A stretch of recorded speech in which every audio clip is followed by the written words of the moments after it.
40வது ஸ்லோகம். பிரம்மோவாஜா, பிரம்மாவிலேந்து உண்டான வேதங்கள் பகவான ஸ்துதிக்கிறதாயிட்டாக்கும் பார்த்துட்டு இருக்கோம். ஆல்ரெடி நம்ம இங்க பிரம்மா ஸ்துதிக்கிறத பார்த்தாச்சு. இப்ப இங்க ரெண்டாவதாயிட்டு சொல்லியிருக்கிற பிரம்மா அப்படிங்கிறது வேதங்களாக்கும். நமஹா தே ஸ்ருத சத்வாய தர்ம ஆதீனாம் ச சூதயே. நமஸ்தே ஸ்ருத சத்வாய தர்மாதீனாம் ச சூதயே. நிர்குணாய ச யத் காஷ்டாம் ந அஹம் வேத அபரஹா அபி ச. நிர்குணாய ஜயத் காஷ்டாம் நாஹம் வேதாபரோபி ச. நமஸ்தே ஸ்ருத சத்வாய தர்மாதீனாம் ச சூதயே. நிர்குணாய ஜயத் காஷ்டாம் நாஹம் வேதாபரோபி ச. தர்மம் தொடங்கின விஷயங்களோடு உற்பத்திக்காயிட்டு சத்குணத்தை ஸ்வீகரிச்ச நிர்குணஸ்வரூபியாயிருக்கிற பகவானோடு தத்துவம் என்னவாக்கும் அப்படிங்கிறது எனக்கும் தெரியலை, அடுத்த வாளுக்கும் தெரியலை. அப்படியெல்லாம் இருக்கிற பகவானுக்காயிட்டு எங்களோட நமஸ்காரம் அப்படின்னு வேதங்கள் பகவான ஸ்துதிக்கிறா. வேதங்கள் 4 விதம். ரிக்வேதம், யஜுர்வேதம், சாமவேதம், அதர்வ வேதம். பிரம்மாவோடு 4 முகங்களிலேந்தாக்கும் இந்த வேதங்கள் உண்டாயிட்டுள்ளது. இப்படி இருக்கிறதெல்லாம் நம்ம பார்த்திருக்கோம்.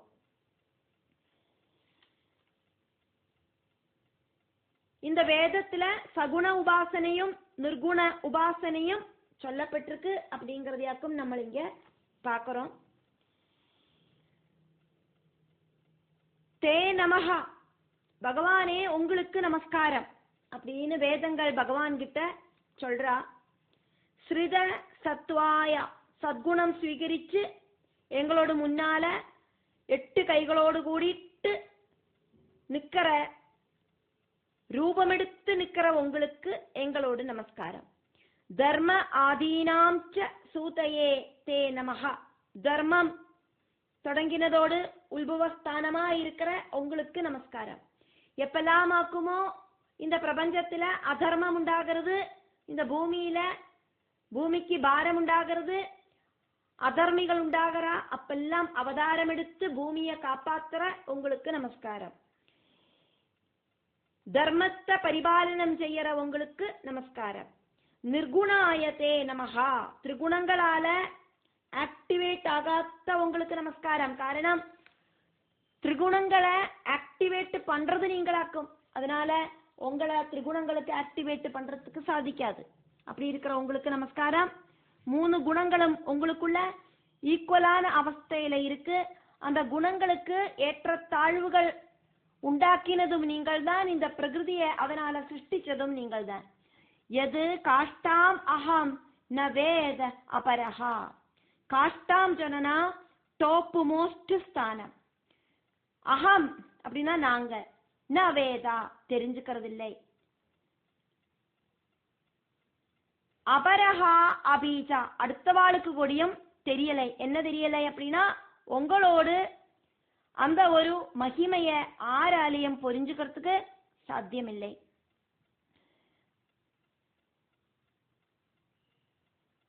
ஆயிரம் நாமங்களாலே ஆக்குமே பீஷ்ம பிதாமகா சரசையில படுத்துண்டு விஷ்ணுவை ஸ்துதிச்சது. அதாக்குமே விஷ்ணு சகஸ்ரநாமம். ஆதிபராசக்திய வாக்தேவதகள் 1000 நாமங்களால ஸ்துதிச்சதாக்குமே லலிதா சகஸ்ரநாமம். ஸ்ரீருத்ரனை 300 நாமங்களால ஸ்ரீ ருத்ர சூக்தத்துல ஸ்துதிக்கப்படுறது. அதே மாதிரி இங்க வேதங்கள் பகவான பல பல பேருகளில ஸ்துதிக்கிறா.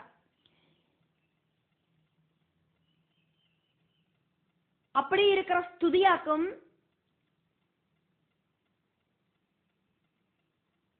புருஷ சூக்தம். கர்ணிகார மரம் அதாவது கனிக்கொன்ன மரம் மஞ்ச பூக்களால பூத்து குலுங்கி இருக்கிற மாதிரியாக்கும் பகவானே நீங்கள் 8 கைகளோடு கூடிட்டு நீல சியாமல வபுசோடு கூடிட்டு 8 கையிலையும் மின்னி தலங்குற பொருள்களோடு கூடிட்டு பீதாம்பர வஸ்திரம் அணிஞ்சுண்டு கருடனோடு மேல ஏறி உக்காந்துண்டு எங்களோட முன்னால வந்து நிக்கிறேள். சத்குணம் சீகரிச்சாக்கும் நீங்கள் இங்க ரூபம் எடுத்து எங்க முன்னால வந்து நிக்கிறேள். திரிகுணங்களிலேருந்து சத்குணம் சீகரிச்சதுனாலியாக்கும் உங்களுக்கு ரூபம் எடுக்கிறதுக்கு முடிஞ்சது. எங்களோட கண்களால உங்களை பார்க்கறதுக்கு சாதிச்சது. அதர்மத்தை இல்லாம பண்றதுக்கு ஆயிட்டு எப்பவெல்லாம் ஆக்குமோ அதர்மம் உண்டாகிறது அப்பெல்லாம் தர்ம பரிபாலனத்துக்கு ஆயிட்டு திரிகுணங்களிலேருந்து ரூபம் சீகரிச்சு அவதாரங்கள் எடுத்து அசுர நிகிரகம் செஞ்சு பூமிக்கு சொஸ்ததை கொடுக்கிற உங்களுக்கு எங்களோடு நமஸ்காரம். தர்ம அர்த்த காம அர்த்தங்களையும் தர்மார்த்தம் அர்த்தார்த்தம் காமார்த்தங்களையும் டோப்பு மோஸ்டா இருக்கிற புருஷார்த்தமா இருக்கிற மோட்சார்த்தத்தையும் கொடுக்கிற உங்களுக்கு எங்களோடு நமஸ்காரம். வேத சாஸ்திரங்கள் வழி சதுர்வித புருஷார்த்தங்களையும்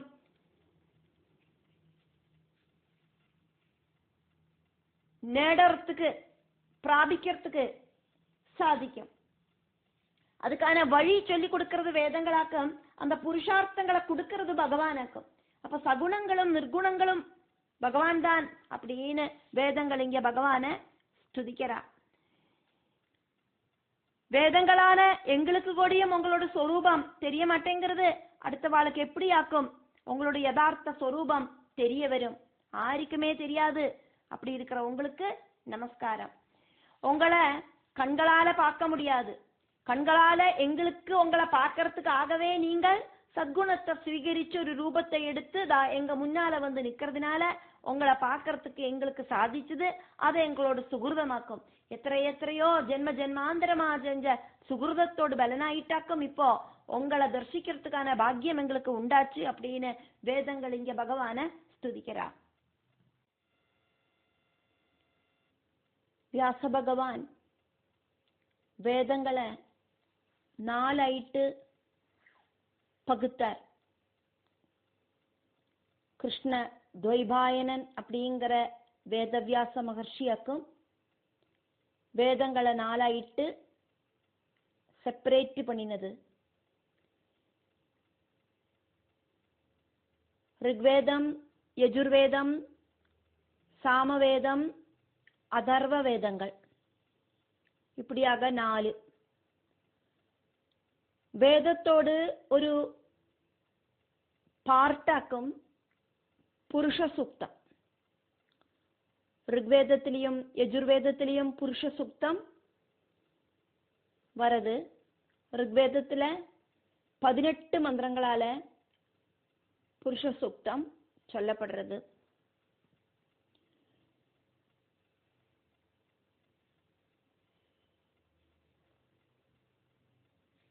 புருஷ சூக்தம் வைதிக ஸ்துதி ஆனதுனால அதுக்கு 6 விதமான விஷயங்கள் உச்சாரண சாஸ்திரத்துல சொல்லப்படுறது. வேதம் அப்படிங்கிறதுனோடு ஒரு பார்ட் ஆனதுனால வைதிக ஸ்துதி ஆனதுனால புருஷ சுக்தம் எப்படியாக்கும் சொல்லணும் அப்படின்னு வேதங்களே சொல்லுறது. வேதத்திலேயே சொல்லப்பட்டிருக்கு. வேதம் 2 பிரிக்கப்படுறது. வேத பூர்வம், வேதாந்தம். வேதாந்தத்தோடு அந்த பார்ட்டில் நிறைய உபனிஷத்துகள் இருக்கு. அதுல ஒரு உபனிஷத்தாக்கும் தைத்திரிய உபனிஷத்து. அதுல பிரதம பாகத்துல வைதிக ஸ்துதிகள் சொல்ல வேண்டின நியமம் சொல்லப்பட்டிருக்கு. அந்த பார்ட்டுக்கு ஸ்ரீஷாவலி அப்படின்னு சொல்லப்படுறது. முக்கியமா 4 விஷயங்களாக்கும் சொல்லப்படுறது. உச்சாரண சாஸ்திரத்திலேயாக்கும் இது ஆக்சுவலாயிட்டு சொல்லப்பட்டிருக்கு. அத இங்க சொல்லப்படுறது. வர்ணம், ஸ்வரம், மாத்ரா, பலம், சாமா, சந்தானம் இப்படின்னு. வர்ணம் சொல்லனாக்கா அக்ஷரமாலையில இருக்கிற வியஞ்சனாட்சரங்கள். க க க க ங ச ச ஜ ஜ ஞ ட ட ட ட ந த த த த ந ப ஃப ப ப ம. அதுல கவர்க்கம் அப்படிங்கிறது கண்டத்திலேருந்து வர்றது, அந்த தொண்டையோடு பாகத்திலேருந்து. டவர்க்கம் அப்படிங்கிறது நாக்கு சுழன்று நாக்கு பலவிதமா டச் ஆகி அந்த வார்த்தைகள் வருது. அதே மாதிரி பவர்க்கத்துல எல்லாமே உதட டச் பண்ணிட்டு தான் வரும். இப்படியெல்லாம் அதுல வெரைட்டிஸ் இருக்கு வர்ணங்களில். அதுக்கப்புறம் ஸ்வரம். ஸ்வரத்துல முக்கியமா 4 டைப்பாக்கம் உள்ளது. ஒரு அக்ஷரத்தோடு கீழ்பாகத்துல ஹொரிசோண்டல் ஆயிட்டு கோடு போட்டிருந்தானா அது கீழ் ஸ்வரம். ஒரு அக்ஷரத்தோடு மேல் பக்கத்துல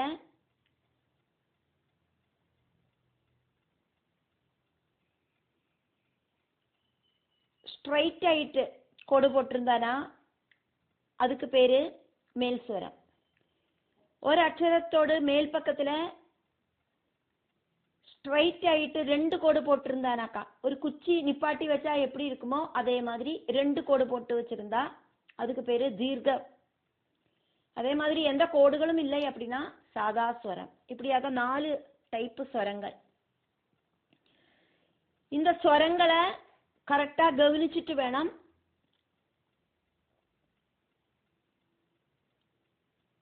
புருஷ சுக்தம், ஸ்ரீருத்ரம் இப்படியெல்லாம் இருக்கிற வைதிக ஸ்துதிகளை சொல்லறதுக்கு. இல்லைன்னா அந்த மந்திரம் தப்பும். அதனாலேயாக்கும் காயத்ரி மந்திரம் மாதிரி இருக்கிற மந்திரங்களை எல்லாம் பாட்டு மாதிரி சொல்லப்படாது அப்படின்னு சொல்லப்படுறது. காயத்ரி மந்திரம் வேதத்தோடு எசன்ஸ் ஆக்குமே, அத ராகத்துல சொல்லப்படாது. காரணம், இப்ப நம்ம பார்த்த மேல் ஸ்வரம், கீழ் ஸ்வரம், தீர்க்கஸ்வரம், சாதா ஸ்வரம் இப்படி இருக்கிற ஸ்வரங்களோடு கூடின மந்திரமாக்கும் காயத்ரி மந்திரம். அதனாலேயே அந்த ஸ்வரங்களோடு கூடிய அந்த காயத்ரி மந்திரங்களை சொல்லணும். எக்ஸாம்பிளுக்கு சொன்னதாக்குமே. இனி அடுத்ததாயிட்டு வருது வர்ணம், ஸ்வரம், மாத்ரா. அடுத்தது வர்ணம் ஸ்வரத்துக்கு அப்புறம் அடுத்ததாயிட்டு வருது மாத்ரா. மாத்ரா சொன்னாக்கா ஒரு அக்ஷரம், எக்ஸாம்பிளுக்கு கா எடுத்துட்டா ஒரு அக்ஷரம் கா,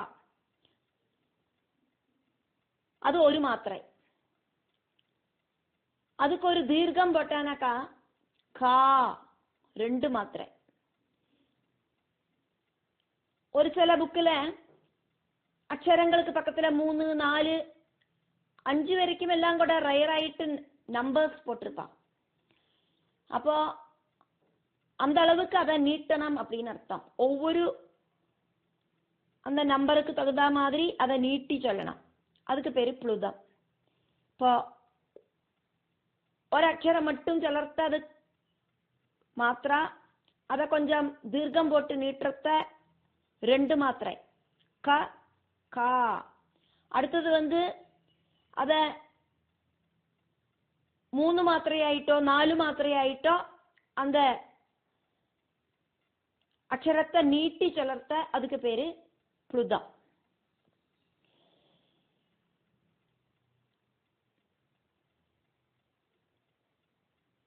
அடுத்ததாயிட்டு பார்க்கிறது உச்சாரண சாஸ்திரத்திலேருந்து பார்க்கிற அந்த வைதிக ஸ்துதி நியமம் அப்படிங்கிறது பலம். தேவையான இடத்துல அழுத்தி சொல்லணும், ஒரு சில இடத்துல ரொம்ப ஃப்ரீயா சொல்லணும்.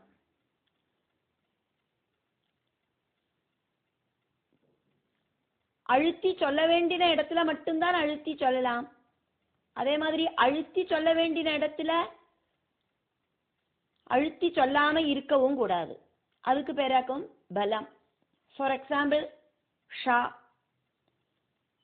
அதை அழுத்தி சொல்லறத இச்சா. அப்போ என்ன வாக்கும் நம்ம அங்க அந்த வேர்டை யூஸ் பண்றோமோ அதுக்கு தகுந்த மாதிரி அங்க அழுத்தி சொல்லணும், பதத்துக்கு தகுந்த மாதிரி. அடுத்ததாயிட்டு பார்க்கிறது சாமம். வேதஸ்துதிகள் சொல்ல வேண்டின ஸ்பீடை குறிக்க வாக்கும் சேருது சாமம். நம்ம கருடனோட ரெக்கைகள் சாமகான மாதிரி ஆக்கும் அப்படின்னு பார்த்தோம், வேதமந்திர ஸ்வரங்களாக்கும் அப்படின்னு பார்த்தோம். கருடன் ஸ்பீடா பறக்கும், மெல்லவும் பறக்கும். அப்போ அந்த ஸ்பீடை வச்சுட்டாக்கும் அந்த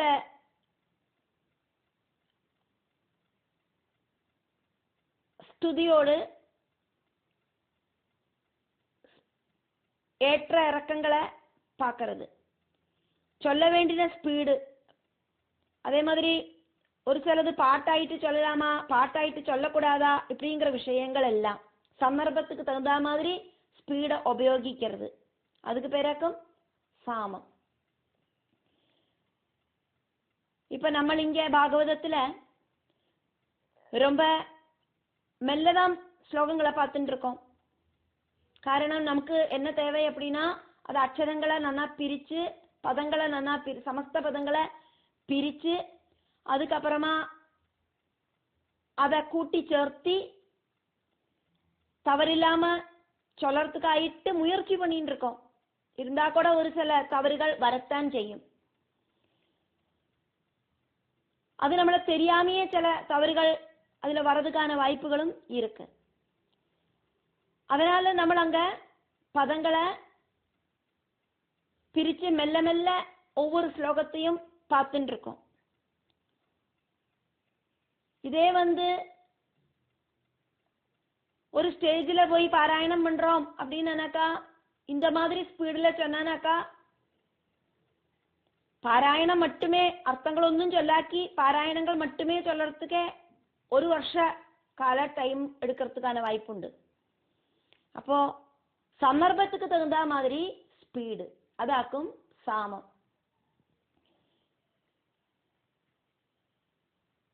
பாகவத சப்தாகம் எல்லாம் நம்ம கோவில்களில் போய் கேட்கறதுண்டு. ஹை ஸ்பீடிலேயாக்கும் அதை சொல்லிட்டு போவான். நம்ம கையில புக்கை வச்சுட்டு ரெஃபர் பண்ணுவோம். இருந்தா கூட அந்த பதங்களை பிரிச்சு நமக்கு பார்க்கறதுக்கு சாதிக்காது.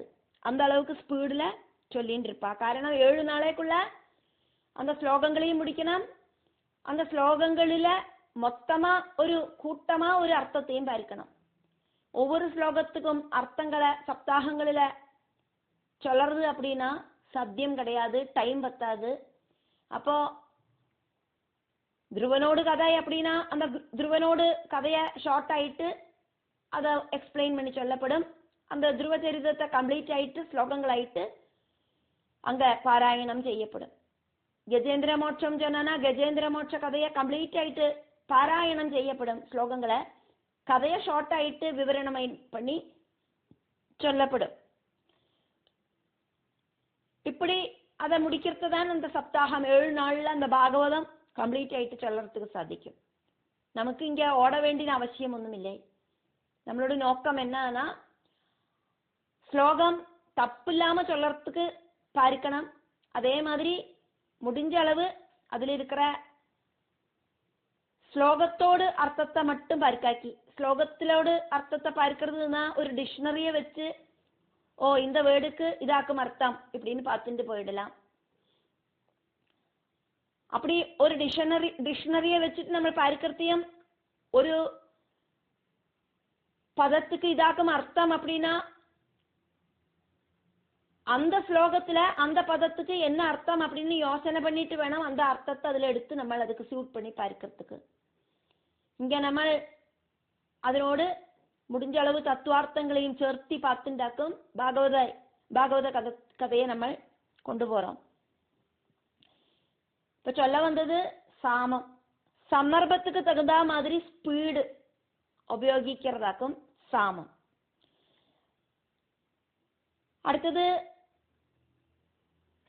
6வது விஷயம் வர்ணம், ஸ்வரம், மாத்ரா, பலம், சாமா 5 விஷயங்கள் பார்த்தாச்சு.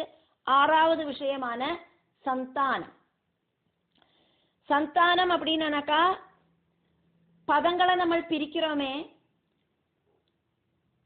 அதே மாதிரி ஒரு சில பதங்களை கூட்டி சேர்க்கவும் சேரும். ஒரு பதம் ஒரு லைன்ல முடியலே அப்படின்னாக்கா அடுத்த லைன்லயாக்கும் அதனோட கண்டினியூஷன் ஆயிட்டு வர்றது. அப்ப அங்க மா சேர்க்கணுமா, ஆ சேர்க்கணுமா, இதெல்லாம் நம்ம யோசனை பண்ணி கூட்டி சேர்க்கிறோம். அப்படி பதங்களை பிரிக்கிறதுக்கும் பதங்களை கூட்டி சேர்க்கிறதுக்கும் சமஸ்த பதங்களை ஸ்ரத்தையோடு கூடிட்டு பிரிக்கவும் கூட்டி சேர்க்கவும் செய்யறோம். அப்படி செய்யறதுக்கு பேராக்கும் சந்தானம் அப்படின்னு சொல்லப்படுறது. கவனத்தோடு கூடிட்டு பதங்களை பிரிக்கலை அப்படின்னாக்கா அர்த்தம் மாறி போறதுக்கான வாய்ப்புகள் இருக்கு.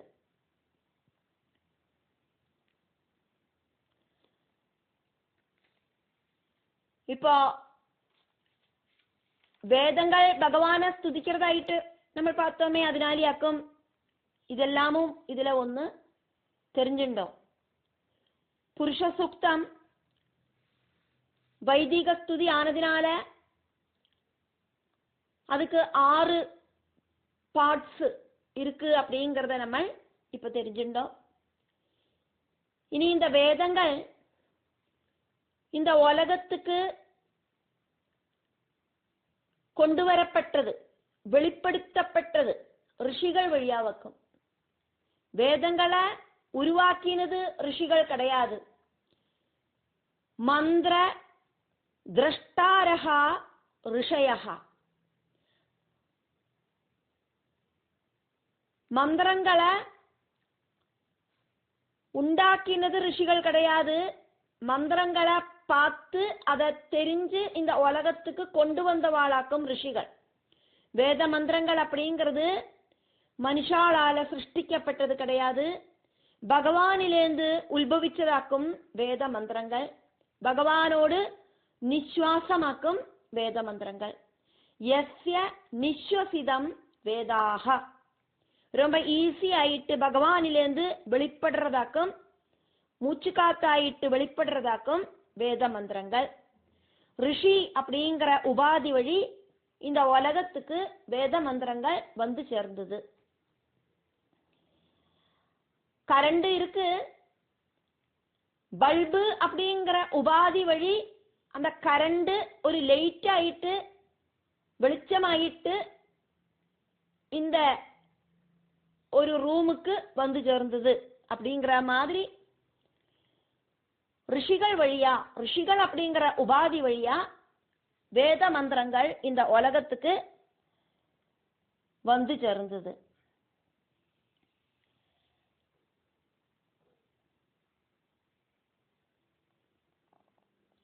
புருஷ சூக்தம் அப்படிங்கிறது வேதத்தோட ஒரு பாகமாக்கும் அப்படின்னு பார்த்தோம்.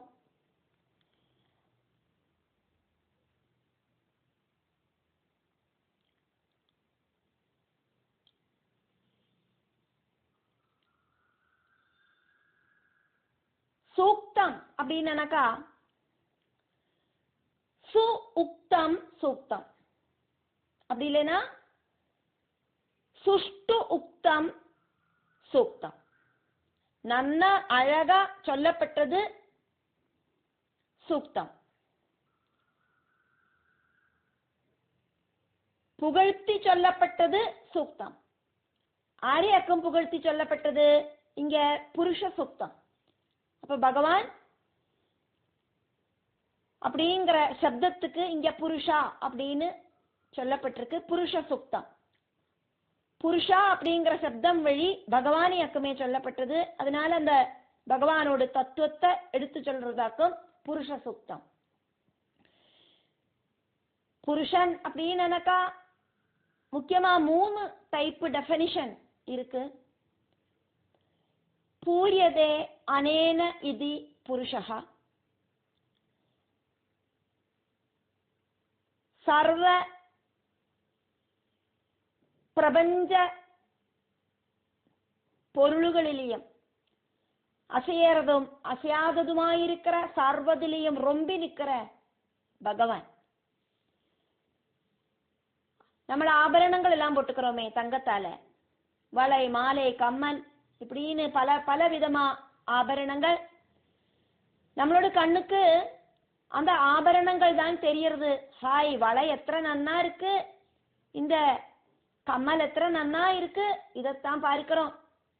அதே ஆபரணத்தை அந்த ஆபரணம் பண்ணறவனோட கையில கொண்டு போய் கொடுத்தா அவர் அதை ஆபரணம் ஆயிட்டு பார்க்க மாட்டார், அதை கோல்டு ஆயிட்டு மட்டும்தான் பார்ப்பார். அப்படியா இருக்குமானா எல்லா ஆபரணத்திலையும் ரொம்பி நிற்கிறது சொர்ணம். அதே மாதிரி ஆக்கும் இந்த பிரபஞ்சம். பிரபஞ்சத்துல பல விஷயங்களையும் நம்ம பார்த்து பார்த்து அதுல மயங்கி போறோம். ஆனா அந்த பிரபஞ்சத்துல இருக்கிற எல்லா விஷயங்களிலையும் இருக்கிறது அந்த பகவானோட சைதன்யம். அதாக்கும் இங்க சொன்னது பூரியதே அனேன இது புருஷா. சர்வதிலையும் பகவான் ரொம்பி வழிஞ்சு நிற்கிறார். அடுத்தது இந்த பரம்பொருளுக்கு அடுத்த ஒரு டெஃபினிஷன் சொல்லப்படுறது பூர்ணத்வாது இதி புருஷா. பூர்ணமான ஆனந்தம் ஒரு சொரூபம் எடுத்துட்டு வந்தா எப்படி இருக்கும், அதே மாதிரி பூர்ணமாயிட்டு இருக்கிறவர் இந்த பரம்பொருள். பரம்பொருளில எந்த விதமான நெகட்டிவிட்டியும் கிடையாது, பாசிட்டிவிட்டி மட்டும்தான் இருக்கு. அதே மாதிரி பூர்ணமா இருக்கு, அங்க எதுவுமே டிப்ரீசியேஷனா இல்லை. அடுத்த டெஃபினிஷனாக்கும் புரி சேதே இதி புருஷா. சேதே அப்படின்னா இருக்கிறது, புரி அப்படின்னா கஷேத்திரத்துல, கஷேத்திரத்துல வசிக்கிறவன் புருஷன். நம்மளோட சரீரமாகிற இந்த கஷேத்திரத்துக்குள்ள வசிக்கிறது புருஷன். எனக்குள்ள இருக்கிறது பரம்பொருளான பகவான், இந்த சரீரத்துக்குள்ள வசிக்கிறவன் புருஷன். இப்படி இருக்கிற அந்த பரம்பொருளோட டெஃபினிஷனையும் சேர்த்து நம்ம பார்த்தோம். புருஷ சுக்தம் நம்ம இங்க புருஷ சுக்தம் எல்லாம் நம்ம பார்த்துட்டு இருக்கோம். இருந்தாலும் வேதங்களாக்கும் நம்ம இங்க வேதங்கள் பகவான ஸ்துதிக்கிறதையாக்குமே பார்த்துட்டு இருக்கோம். அதனால இந்த புருஷ சுக்தத்தோடு மகிமையையும் சேர்த்து எடுத்து பார்த்தோம். அவ்வளவுதான்.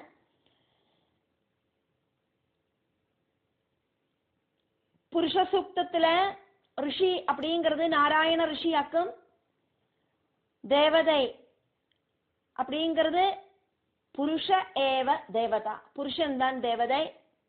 அதே மாதிரி விராடு புருஷனோடு ரூபமாக்கும், சமஷ்டி ரூபமாக்கும், அதுல இருக்கிற தேவதை. பிரபஞ்சம் முழுவனாயிட்டு ரொம்பி நிற்கிற ரூபமாக்கும் தேவதை. இത്രയും நம்ம இதுல இந்த ஸ்லோகத்துல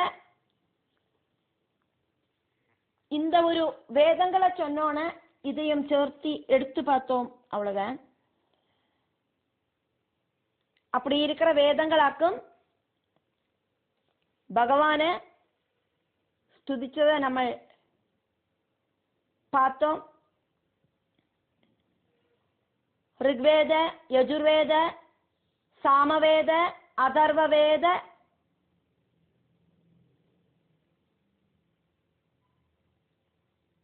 வேதங்கள் எல்லாம் பிரம்மாவோடு 4 முகங்களிலேந்தாக்கும் வந்திருக்கு அப்படிங்கிறத பார்த்தோம். அதனாலேயே வேத ஸ்வரூபனாக்கும் பிரம்மா, அதனாலேயே பிரம்மாவே ஆன வேதங்களாக்கும் இந்த ஸ்லோகத்துல பகவான ஸ்துதிக்கிறத நம்ம பார்த்துட்டு இருக்கோம். சகுணத்துல இருக்கிறவரும் நிர்குணத்துல இருக்கிறவரும் பகவானே நீங்கள் தான் அப்படின்னு வேதங்கள் சொல்லறதையாக்கும் நம்ம பார்த்துட்டு இருக்கோம்.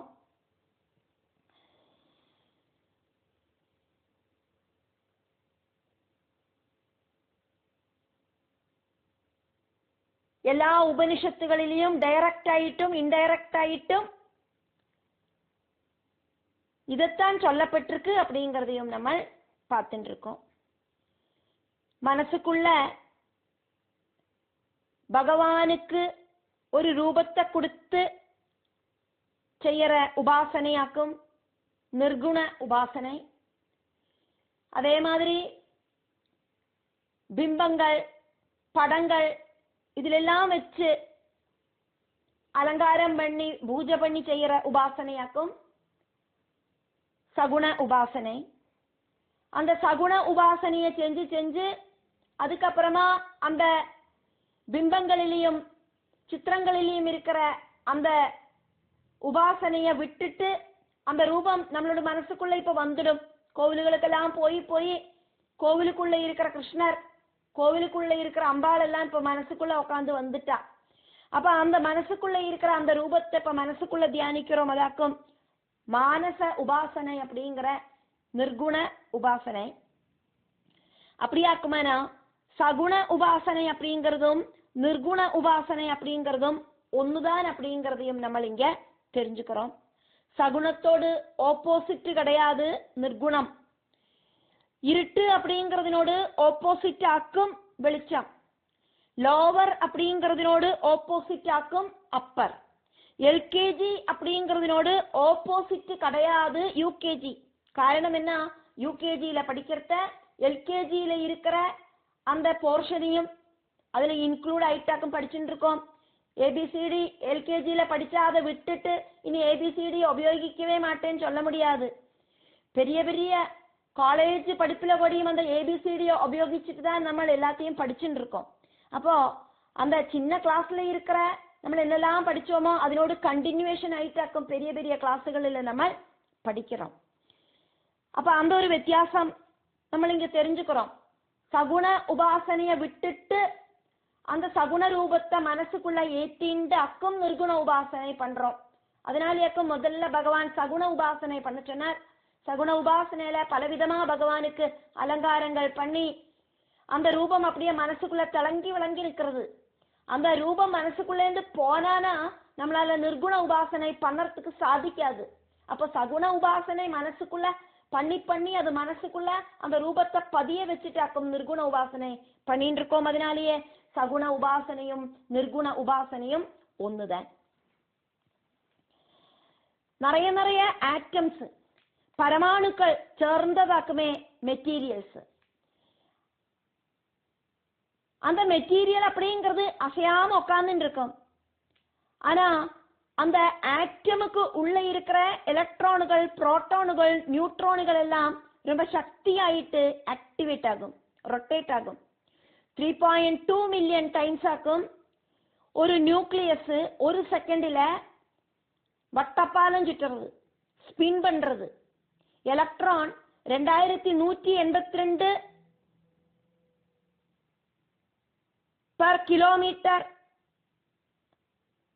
2182 கிலோமீட்டர் பெர் செகண்ட் வேகதையில சுத்துறது. ஆனா ஆட்டம் அந்த பரமாணு அசையறது இல்லை. அனங்காம இருக்கிற ஆட்டம் அப்படிங்கிறது நிர்குண உபாசனைக்கு ஈக்குவல்.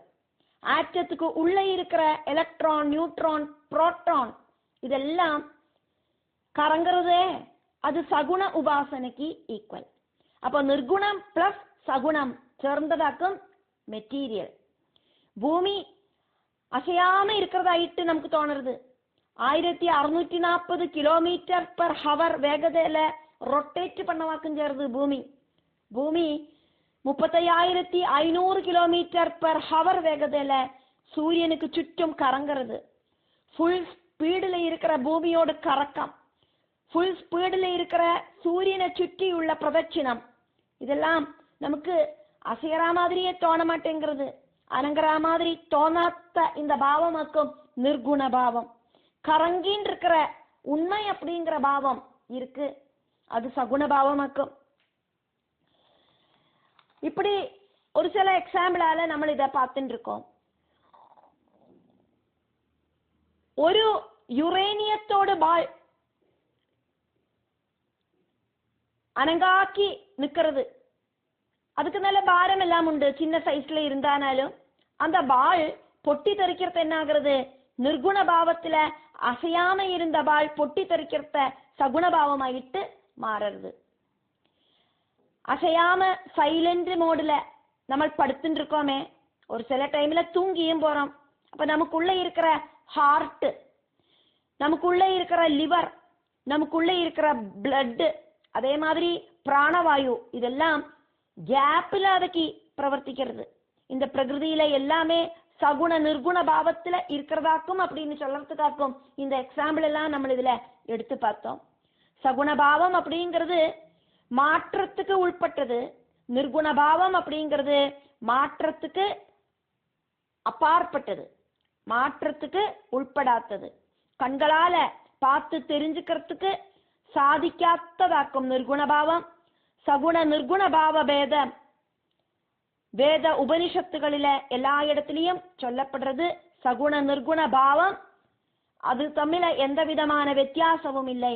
சகுணம் நிர்குணம் ரெண்டுமே ஒண்ணுதான் அப்படின்னு உபனிஷத்துகளில சொல்லப்படுறது. அக்னியில, சூரியன்ல, ஜலத்துல, மஞ்சள் குழைச்சு, அப்படி இல்ல சித்திரத்துல, பிம்பத்துல, விளக்குல, மரத்துல, லோகத்துல, இப்படின்னு பல தரத்தில இருக்கிற சகுண உபாசனை எல்லாம் இருக்கு. பல விதமான நாம ரூபங்களில பூஜைகள் நடக்கிறது. இந்த பூஜைகள் எல்லாம் போய் சேருறது பரம்பொருள்ல தான். அதையும் நம்ம இங்க தெரிஞ்சுக்கிறோம். வேதங்கள் பகவான துதிக்கிறதையாக்குமே பார்க்கிறோம். புருஷார்த்தங்கள் எப்படி நேடலாம் அப்படிங்கிறத அதுக்கான வழியை நாங்கள் சொல்லுறோம். பகவானே அந்த மோட்சத்துக்கு வழி சொல்லி கொடுக்கறது மட்டும்தான் நாங்கள் செஞ்சுட்டு இருக்கோம். உங்களை சரணடைகிறவாளுக்கு அர்த்தார்த்த, காமார்த்த, தர்மார்த்த, மோட்சார்த்த புருஷார்த்தங்களையும் கொடுக்கிறது நீங்களாக்கும். சகுணமும் நீங்கள் தான், நிர்குணமும் நீங்கள் தான் அப்படின்னு வேதங்கள் பகவான ஸ்துதிக்கிறா. பகவானோட சொரூபம் அப்படிங்கிறது வேதங்களாயிருக்கிற எங்களுக்கு கொடியும் தெரிய மாட்டேங்கிறது. ஆருக்குமே இங்க இருக்கிற பிரம்மாவுக்கோ அதே மாதிரி ஒருத்தருக்குமே உங்களோட யதார்த்த சொரூபம் தெரியலை பகவானே. அப்படி இருக்கிற உங்களுக்கு எங்களோட நமஸ்காரம் அப்படின்னாக்கும் வேதங்கள் இங்க பகவான ஸ்துதிக்கிறத நம்ம பார்த்துட்டு இருக்கோம்.